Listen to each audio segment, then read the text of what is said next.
I never imagined my career would turn into a nightmare, let alone that the person responsible would be my own boss. My name is Leah, and for years, I lived under the illusion that hard work and innovation were all you needed to succeed. But I was about to learn the hard way that ambition alone wouldn't protect me from betrayal. I worked as a marketing specialist at a mid-sized firm, a role I'd fought tooth and nail to land.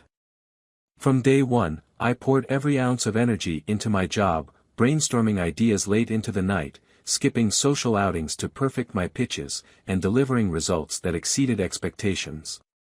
Despite the long hours and stress, I loved the creative process. Crafting campaigns that connected with people was my passion, and I thought I'd finally found a place where I could grow. But there was one major obstacle standing in my way: Greg, my boss. Greg wasn't just your run-of-the-mill manager. He was a master manipulator. Charming when he needed to be, ruthless when he wanted something, and utterly self-serving, Greg had built his career by climbing over others. While most of us hustled to come up with fresh ideas and execute them flawlessly, Greg simply hovered above the fray, swooping in to claim credit whenever it suited him. At first, I chalked it up to office politics. That's just how things worked, I told myself. If I kept my head down and focused on delivering my best work, people would eventually notice my efforts. But the longer I stayed, the more I realized how deeply Greg's tactics affected everything. No one dared challenge him because he had a way of turning things around, twisting stories until the people who spoke out ended up looking like the villains. It was frustrating, yes, but I didn't think it would ever happen to me. Until it did. The turning point came during one of our regular pitch meetings. The company was under pressure to retain a major client whose sales had been dwindling for months. This was our chance to shine, and I knew it. I poured everything I had into developing a campaign that I was sure would not only impress the client but also save their bottom line. The idea was bold. Instead of focusing on the traditional advertising methods the client usually relied on, I proposed a full rebrand, new visuals, a stronger online presence, and an ad campaign centered around storytelling that would humanize their brand. I even mocked up sample graphics and a demo video to show how it would all come together. By the time I finished my presentation, the room was silent. Then, applause broke out. "Leah," Greg said, his tone uncharacteristically warm. "This is impressive." For a moment, I was caught off guard. Greg rarely praised anyone. My chest swelled with pride as I glanced around the room, seeing nods of approval from my co-workers and even a few of the higher-ups. After the meeting, Greg pulled me aside. "This campaign is exactly what we need to turn things around with the client," he said. "Good work." Those two words were enough to make me believe that, maybe, things were finally changing. Maybe Greg had seen my potential. Maybe I was on the verge of a breakthrough in my career. I couldn't have been more wrong. A week later, Greg called an all-hands meeting. The atmosphere in the office was electric. Word had gotten out that he'd secured the client's approval for a massive campaign. Everyone gathered in the conference room, buzzing with anticipation. I sat near the back, trying to contain my excitement. This was it. My hard work was about to be unveiled, and I'd finally get the recognition I deserved. Greg stood at the front of the room, his usual confident smirk in place. "After weeks of planning and brainstorming, we're thrilled to announce our new campaign for the client," he began, his voice dripping with authority. Then, he clicked through the slides of the presentation, and there it was, my campaign. Every detail, every visual, every idea I'd painstakingly crafted over weeks of sleepless nights. Except there was one glaring omission: my name. Greg spoke with conviction, explaining the campaign as though it were his brainchild. He threw in a few buzzwords, made a joke here and there, and basked in the applause that followed. My applause. I sat frozen, my hands gripping the edge of the chair so tightly that my knuckles turned white. I felt like I was in a dream, or more accurately, a nightmare. How could he do this? How could he stand there, stealing my work in front of everyone, and act like it was nothing? Worse, no one seemed to question it. "Fantastic work, Greg," one of the executives said. "Brilliant," another chimed in. Meanwhile, I was invisible. The days that followed were a blur of anger, confusion, and helplessness. Greg's star rose higher as the campaign launched and became a massive success. The client's sales skyrocketed, and Greg was hailed as a genius. He was promoted to vice president of marketing and featured in a local business magazine. And me? I got nothing. No credit, no acknowledgement, not even a casual "thanks" in passing. I tried to move on, telling myself that it wasn't worth making a fuss over. But the humiliation lingered. Every time I saw Greg basking in his newfound glory, it was like a fresh wound being opened. At one point, I considered confronting him. But what could I say? There were no witnesses, no paper trail tying me to the campaign. Greg had been careful. If I accused him of stealing, it would be my word against his, and I knew how that would end. The worst part was that I started to doubt myself. Maybe I wasn't as good as I thought. Maybe I hadn't been clear enough about my contributions. Maybe this was just how the world worked, and I needed to grow a thicker skin. But deep down, I knew the truth. Greg had stolen from me, and he'd done it because he knew he could. For months, I simmered in silence. I kept my head down, did my job, and tried to suppress the bitterness that had taken root inside me. But no matter how hard I tried, I couldn't shake the feeling that I had been wronged. It wasn't just about the campaign anymore. It was about everything Greg represented, the unfairness, the manipulation, the way he thrived at the expense of others. And the more I thought about it, the more I realized I couldn't let it go. Greg had stolen from me, and he needed to pay. The decision to fight back didn't come overnight. For weeks, I wrestled with the anger and self-doubt swirling in my head. I wanted revenge, sure, but I didn't know where to start, or if I even had the courage to go through with it. After all, Greg wasn't just some office bully. He was powerful, untouchable, and had years of experience playing the game better than anyone else. But every time I thought about backing down, I'd see him. Smiling. Laughing. Accepting awards for my work. The smugness on his face was a constant reminder of what I'd lost, and it fueled something inside me, something I didn't even know I was capable of. This wasn't just about payback anymore. It was about survival. If I let Greg get away with this, it wouldn't stop. He'd do it again and again, to me and anyone else he thought he could exploit. And I couldn't live with that. So, I started planning. The first step was to gather evidence. Greg might have been sly, but I wasn't completely powerless. Over the next few months, I kept a meticulous record of everything he did. Every time he assigned me a project, I made sure to document my contributions in emails, spreadsheets, and presentation notes. I started saving drafts of my ideas with timestamps, proving they were mine before Greg ever got his hands on them. It wasn't long before patterns started to emerge. Greg had a habit of scheduling brainstorming sessions, where he'd fish for ideas, subtly coaxing me and others into sharing our thoughts without ever committing to paper. At first, I hadn't thought much of it, but now I saw it for what it really was, a fishing expedition. One day, during one of these sessions, I decided to try something new. We were brainstorming concepts for a new client, a tech startup that specialized in home automation.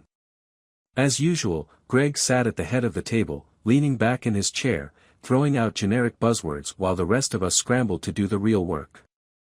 "I'm thinking something sleek, modern," Greg said, tapping his pen against the table. "Disruptive, you know. But also approachable. Thoughts?" I bit my tongue, waiting for the others to chime in. I knew how this game worked by now. The first idea Greg liked would inevitably become his. When the conversation hit a lull, I spoke up. "What if we focus on the human side of the technology? Show how it simplifies real people's lives, like parents juggling work and kids, or seniors who need a little extra help around the house. Greg's eyes lit up, and I knew I had him. Interesting, he said. Let's explore that. But this time, I was ready. Before the meeting ended, I emailed Greg and the entire team a detailed write-up of my concept, including sketches and taglines. I wanted to make sure there was no room for him to claim it as his own later. While documenting Greg's behavior was important, I knew it wasn't enough. If I really wanted to take him down, I needed more than just proof of his pettiness. I needed something that would destroy his reputation completely. I began digging into old emails, project files, and financial reports, hoping to find something, anything, that could be used against him. At first, it felt like a wild goose chase. Greg was careful, and the company's systems were tightly controlled. But eventually, my persistence paid off. It happened late one night, long after most of the office had gone home. I was combing through expense reports for a campaign Greg had managed 2 years ago when I noticed something strange: the budget didn't add up. The client had been billed for services that were never rendered, like video production and graphic design, but there were no corresponding invoices or files to back them up. At first, I thought it might have been a clerical error, but the deeper I looked, the more discrepancies I found. Greg had been inflating project budgets and pocketing the difference, siphoning thousands of dollars from the company without anyone noticing. My heart raced as I pieced it all together.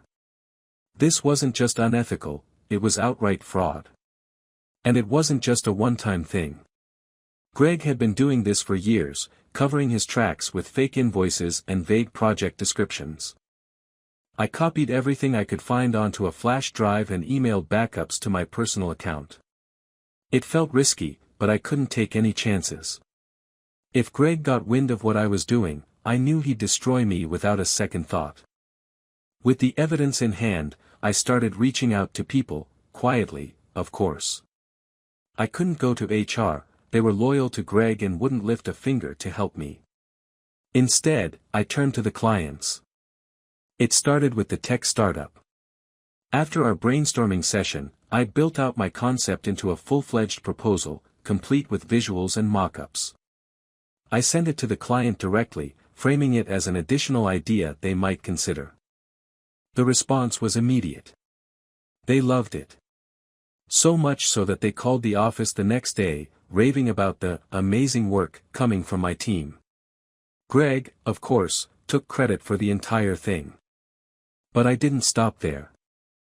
I began reaching out to other clients, subtly dropping hints about the work I'd done and offering to provide additional insights. Slowly but surely, they started to see the pattern: Greg wasn't the creative genius he pretended to be. At the same time, I kept digging into his finances, compiling a dossier of evidence that would be impossible to ignore. It was risky work, and there were nights when I wondered if it was all worth it. But every time I thought about quitting, I'd remember the look on Greg's face during that meeting, the smugness, the entitlement, and I'd push forward. The hardest part was waiting. I couldn't act too soon, or I'd risk tipping Greg off before I had enough leverage. So I kept playing the game, smiling politely in meetings, pretending to respect him while secretly working to unravel everything he'd built. The pressure was immense, and there were moments when I doubted myself. What if it didn't work? What if Greg found a way to spin it all in his favor, like he always did? But then, something unexpected happened. Greg slipped up. It was during a quarterly review meeting with the executive team. Greg was presenting the results of the tech startup campaign, touting its success and attributing it to his visionary leadership. But when one of the executives asked about a specific detail of the campaign, the family-focused angle Greg had so eagerly embraced, he faltered. Well, that was a collaborative effort," Greg stammered, his usual confidence wavering.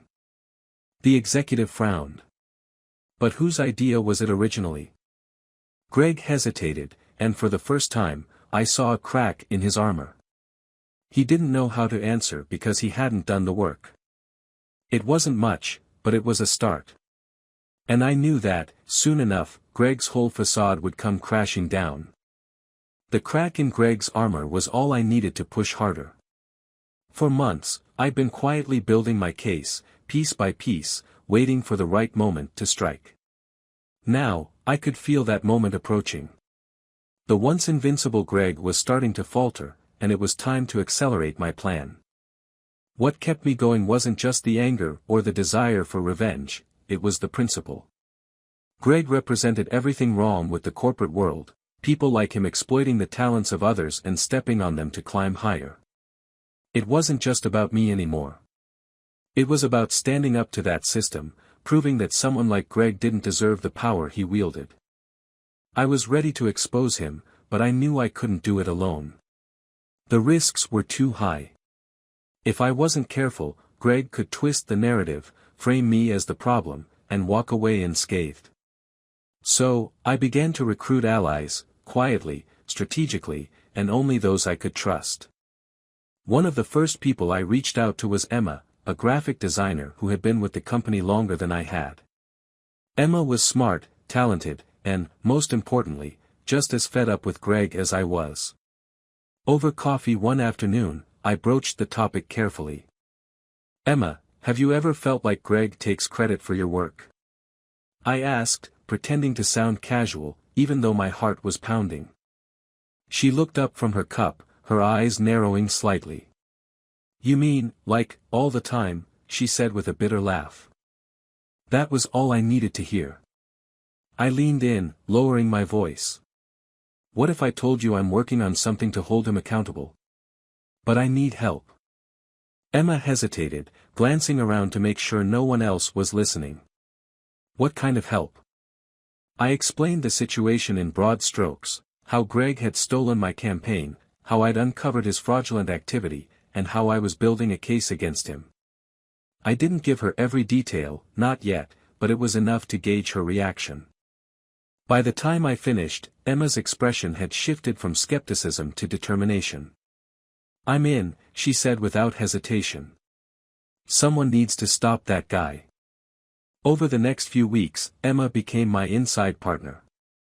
She helped me dig through old files, flagging instances where Greg had taken credit for her work or manipulated budgets to hide his fraud.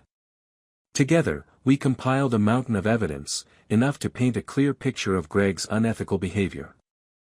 But Emma wasn't the only ally I found. There was also Marcus, a junior copywriter who had been overlooked and underappreciated since the day he joined the company.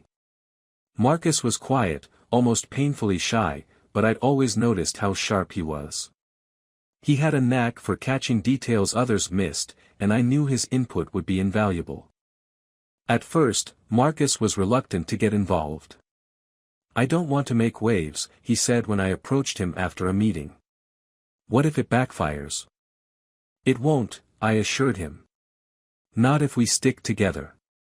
This isn't just about me or you, it's about making sure people like Greg don't get away with this anymore." It took some convincing, but eventually, Marcus agreed to help. He started reviewing old emails and campaign files, identifying patterns in Greg's behavior that even I had overlooked. He also uncovered another crucial piece of evidence, a series of client communications where Greg had blatantly lied about his role in projects, claiming credit for work he hadn't done. With Emma and Marcus on my side, I felt more confident than ever. But I still needed one more piece to complete the puzzle, an outside ally. That's when I reached out to Sarah, a senior account manager at the tech startup, the client whose campaign Greg had stolen from me. Sarah and I had crossed paths during the brainstorming phase, and I'd gotten the impression that she wasn't particularly impressed with Greg. I decided to take a chance and contact her directly. "Sarah, do you have a minute to talk?" I asked during a casual phone call one afternoon. "Sure, what's up?" she replied, sounding curious but cautious. I took a deep breath. "I wanted to ask you something, off the record.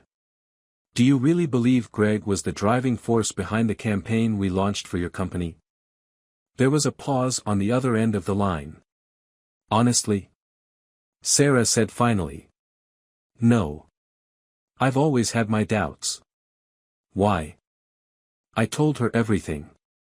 Not just about the campaign, but about Greg's long history of stealing credit, manipulating budgets, and taking advantage of his team.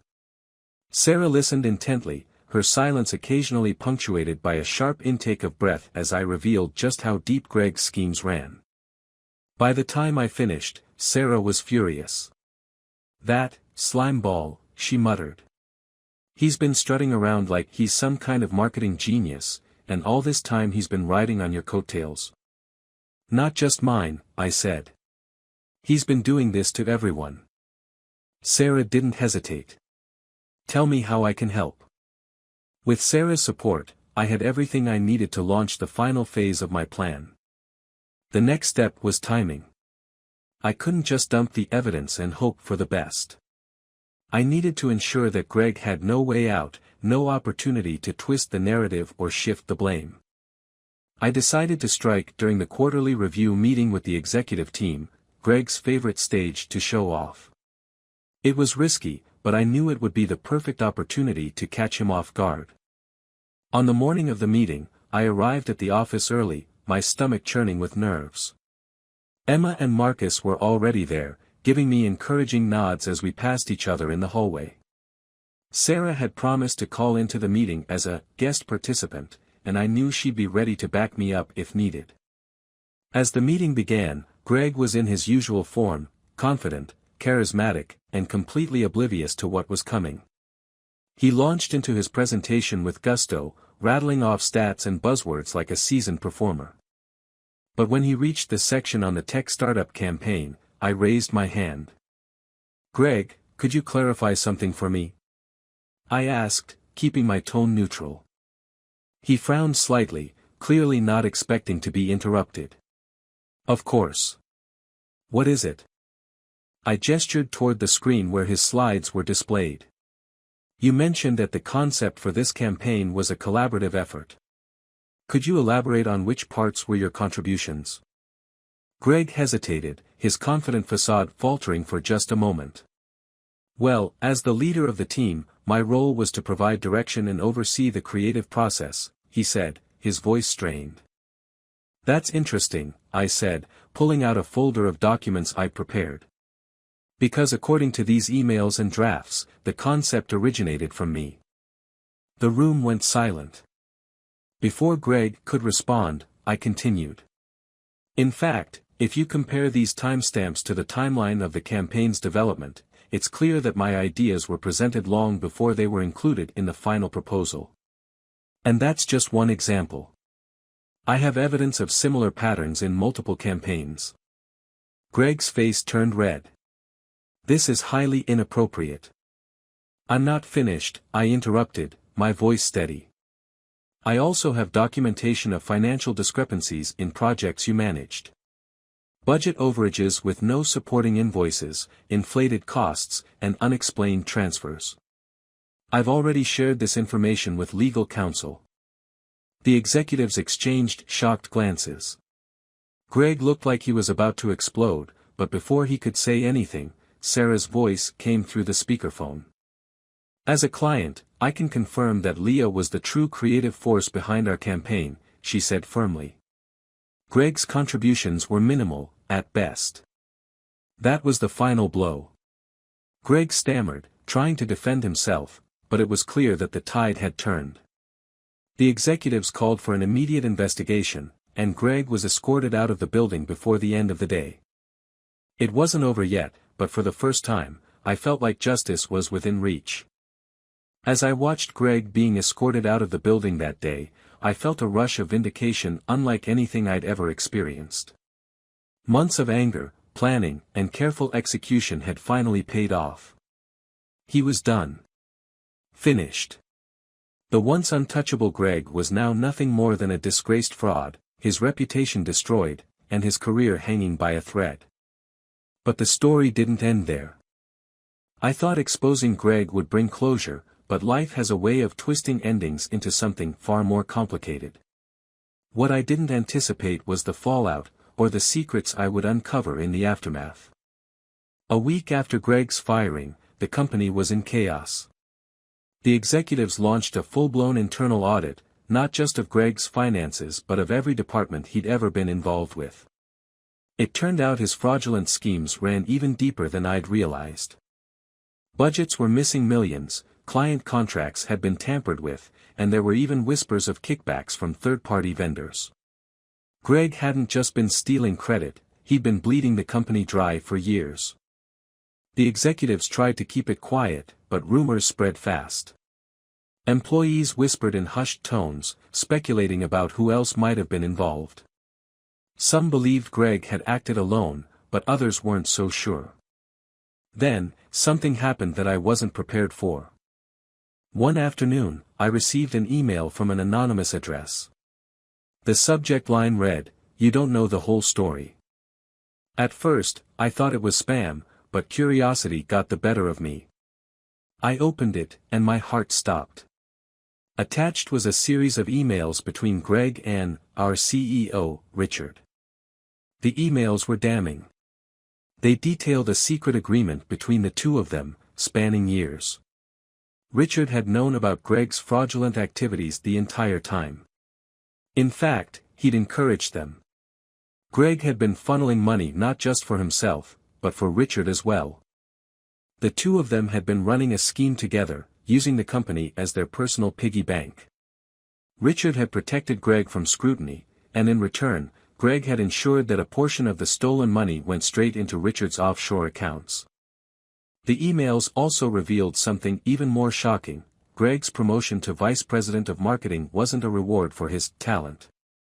It was a move orchestrated by Richard to keep Greg close and ensure his silence. I sat there, staring at the screen, my stomach churning.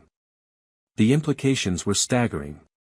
If this got out, it wouldn't just ruin Richard, it would destroy the entire company. Clients would flee, investors would panic, and hundreds of employees could lose their jobs. For a moment, I considered staying silent. After all, I'd already gotten what I wanted. Greg was gone, and my reputation had been restored. Did I really want to take this further? But then I thought about all the people Greg and Richard had hurt, the employees they'd exploited, the clients they'd lied to, the careers they'd sabotaged. This wasn't just about me anymore. It was about doing the right thing, no matter the cost. I forwarded the emails to Emma and Marcus, asking for their advice. Their reactions were immediate and unanimous: "We have to expose this." We decided to leak the emails to a journalist we trusted, someone with a reputation for exposing corporate scandals. Her name was Clara, and she worked for a major business publication. When I reached out to her anonymously, she was intrigued but cautious. "Do you have proof?" she asked during our first phone call. "I'll send it to you," I said. Within hours of receiving the files, Clara called me back. "This is explosive," she said.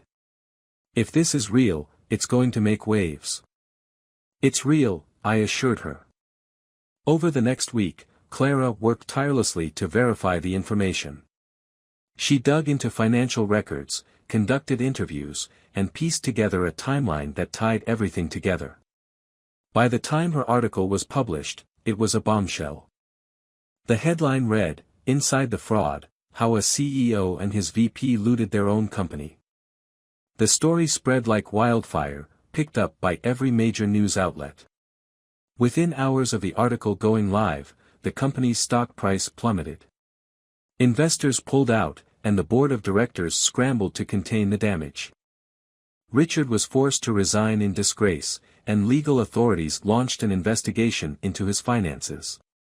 Greg, already reeling from his initial downfall, found himself facing new charges for his role in the scheme. But the fallout didn't stop there.